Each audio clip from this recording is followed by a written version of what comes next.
of a people now claiming the yields of victory. Through the eyes of a harassed Britain, a military parade in Brazil's capital to honor the visit of America's president was not likely to signify much to the ordinary citizen. But Harry Truman's junketing in Rio could mean quite a lot to Europe. Behind spectacular parades and big-time receptions was one aim: Pan-American solidarity. Modest, frock-coated Harry Truman made a hit with the Brazilians. For the United States president, agreement on economics and defense with the Latin American states would add greater weight to the Truman Doctrine and the Marshall Plan. It was Truman's hope that every one of the American states would contribute towards Europe's needs.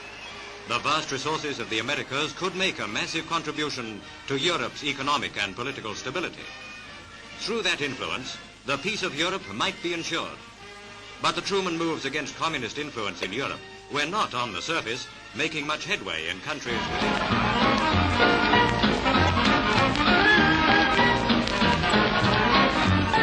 O carro conduzindo nosso operador entra velozmente no moderno Túnel do Pasmado, permitindo aos espectadores uma bela e dinâmica visão da nova passagem que veio facilitar em muito a ligação entre os bairros de Botafogo, Copacabana e Urca.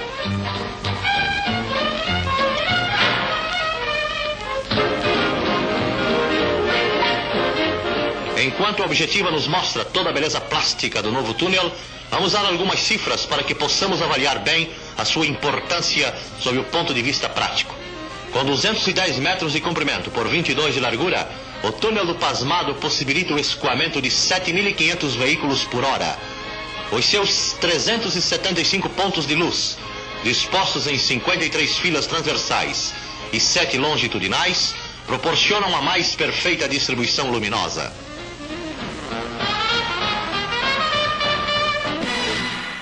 Rio de Janeiro, the Avenue Atlantica, the route which borders the famous Copacabana beach. In their thousands, Brazilians lined the way to get a last look at the Queen and Prince Philip, one of the final gestures of hospitality as the royal tour of their country neared its end.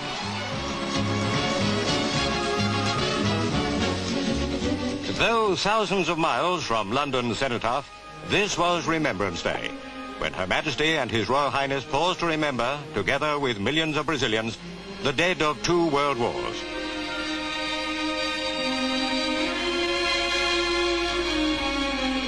At Rio's War Memorial, the Brazilian monument to the unknown soldier, the Queen and Prince laid a wreath.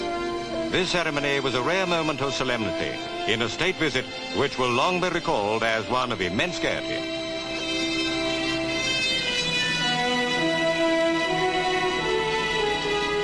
The petals fell, a reminder of the millions who also fell on the many battlefields.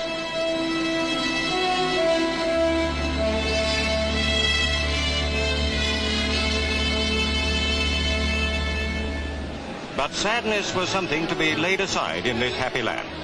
The British Embassy was the scene of an evening of sparkling gaiety, a reception given by the Queen and Prince Philip. Lord Russell, British Ambassador, and Lady Russell, with the family pets, greeted their monarch. The inclusion of the 2 greyhounds gave the occasion a stamp of informality, which was reflected throughout the entire evening.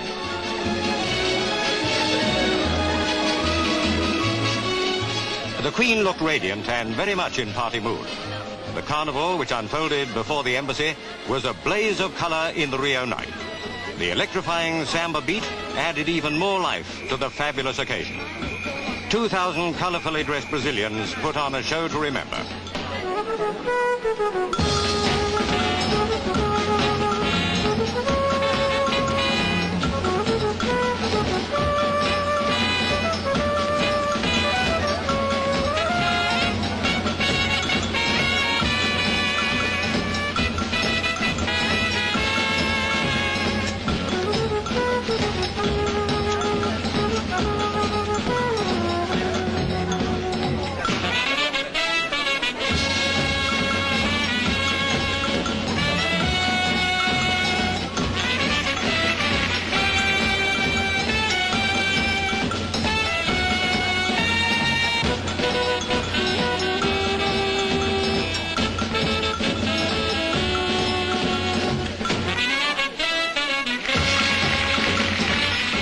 Visit to Brazil was drawing to a close.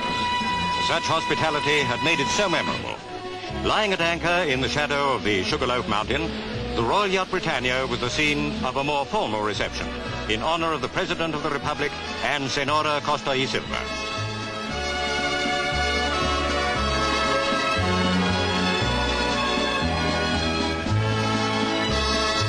On board Britannia, the Queen was at home to her guests, for the Royal Yacht is, in every sense, a working ship, a symbol of the British Crown in foreign waters.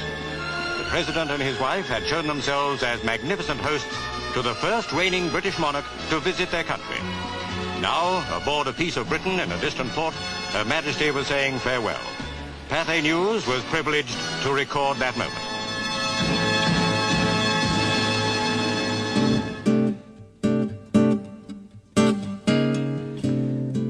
Sua cuca batuca, eterno zigue-zague entre a escuridão e a claridade.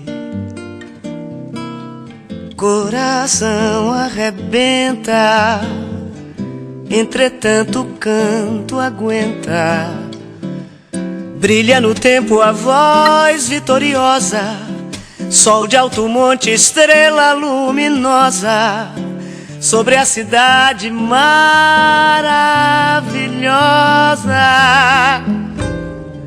E eu gosto dela ser assim, vitoriosa.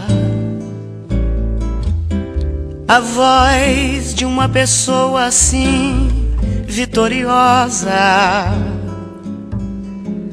que não pode fazer mal, não pode fazer mal nenhum, nem a mim, nem a ninguém, nem a nada.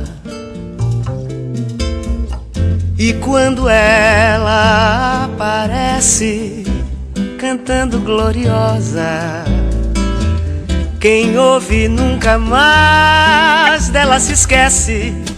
Barco sobre os mares, voz que transparece, uma vitoriosa forma de ser e viver.